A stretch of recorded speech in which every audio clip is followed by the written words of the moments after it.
रहबू कुमार ये गोरी, बन जाना अब तू हमार ये गोरी।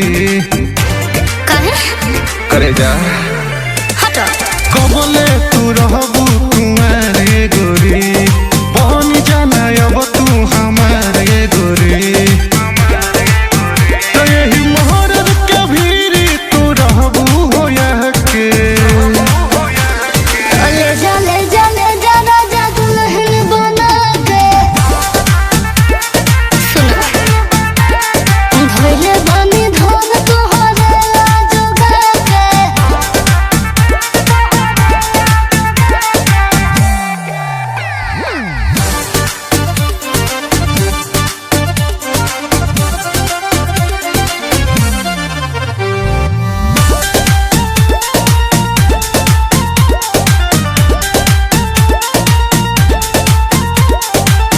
लव के पढ़ाई तू कैलू हमारा साथे, लागत कि चली जैबू दूसरा के हाथ।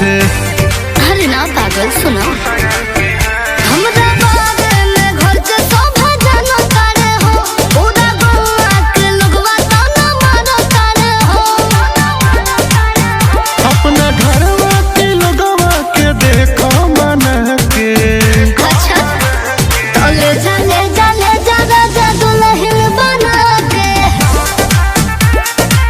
सुनो धोइले बानी धन तोहरे ला जोगा के।